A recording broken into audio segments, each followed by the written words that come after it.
Another deadly reminder of Pakistan's crumbling internal security. A powerful explosion ripped through a judicial complex in Islamabad, killing at least 12 and injuring dozens. The blast, reportedly a suicide attack, comes at a time when Pakistan continues to face mounting threats from resurgent terrorist groups, even as its leadership tries to shift blame beyond its borders. A powerful explosion shook Pakistan's capital. The target this time, a bustling court complex in Islamabad. The bomber, according to officials, tried to enter the court premises but detonated the explosives outside near a police vehicle after waiting for nearly 15 minutes. यहाँ कचहरी के ऊपर एक खुदकश हमला हुआ है और वो हमला अब आप देख सकते हैं कि जितना यहाँ पे नुकसान हुआ है उसमें अभी तक 12 लोग जो हैं वो शहीद हो चुके हैं और 27 के करीब जख्मी हैं. Visuals from the site painted a grim picture. Lawyers in blood-soaked coats, shattered glass and debris scattered across the compound. The blast, heard kilometers away, damaged multiple vehicles and sent panic rippling through the city. एक जोरदार धमाके की आवाज आई है, बहुत बड़ा blast हुआ है और मुड़ के देखा तो बस आग ही आग थी और पार्ट्स ऑफ बॉडी थे बिखरे पड़े, डेड बॉडीज थी और शोले आग के बुलंदी पे थे. तो खौफ और रास का मामला था. तो उसके बाद फिर पुलिस आ गई, सिक्योरिटीज आ गई, हम साइड पे हो गए, लेकिन बहुत बड़ा ब्लास्ट था. दिन 12 बजे से लेकर अब तक मेरे जहन में एक बोझ है और मेरे जहन में एक बड़ी तकलीफ़ है, एक उलझन सी है कि अगर वो अदालतें जहाँ पे हर आम व ख़ास शख्स जहाँ पे दाखिल होता है और जिसकी मामला जो है यहाँ पे अदालत में हल होते हैं, अगर वो महफूज नहीं है तो फिर इस शहर में और कौन महफूज है.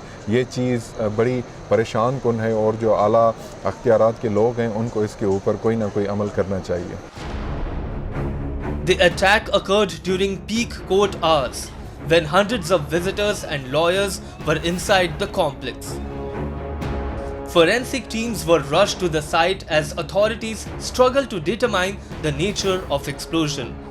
Car bomb or suicide attack, both familiar tragedies in Pakistan's terror-stricken landscape. CCTV footage हमने जो देखी है उसमें वो बिल्कुल ऑपोजिट जाके खड़ा रहे और देखता रहे मुख्तलिफ एंगल से कि किस तरह अंदर जाऊं. तो आपको पता है यहाँ पे कचहरी में हर बंदा जो जाता है उसकी चेकिंग होती है, तो उस लिहाज से वो अंदर नहीं जा सका. तो उसने फिर अपना नेक्स्ट टारगेट जो है वो पुलिस की गाड़ी को बनाया है. तो ये अब हमने पहली प्रायोरिटी में हम कोशिश कर रहे हैं कि उसको आइडेंटिफाई करें. For many, this blast revives haunting memories of the 2023 Peshawar mosque bombing that killed more than 100 police personnel. Then too, the Tehreek-e-Taliban Pakistan or TTP distanced itself even as a splinter faction claimed responsibility. This time, a terrorist group affiliated with the Pakistani Taliban reportedly claimed the Islamabad court attack, only for the TTP to deny any involvement once again. Such denials, analysts say, expose the deep fragmentation within Pakistan's militant network, a direct result of Islamabad's decade-old policy of nurturing extremist proxies for regional leverage. But instead of introspection, Pakistan's leadership has chosen its familiar path: blame India.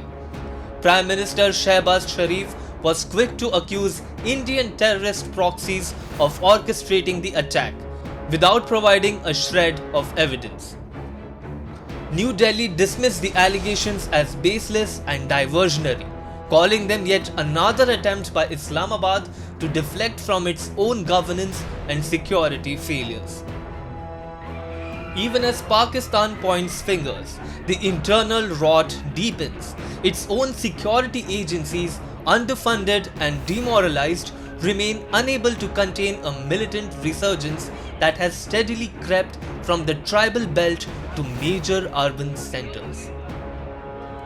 Lawyers at the site spoke of fear and frustration, a grim reflection of how terror has become an everyday reality for ordinary Pakistanis.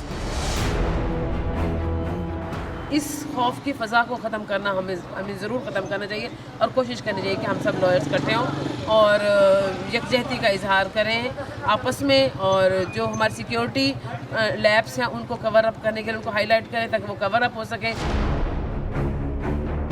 The attack also comes amid rising tensions with Afghanistan. Islamabad's recent cross-border drone strikes and Kabul's retaliatory fire have already escalated hostilities. With the fragile ceasefire brokered by Qatar barely holding, Pakistan now finds itself trapped in the violence it once exported.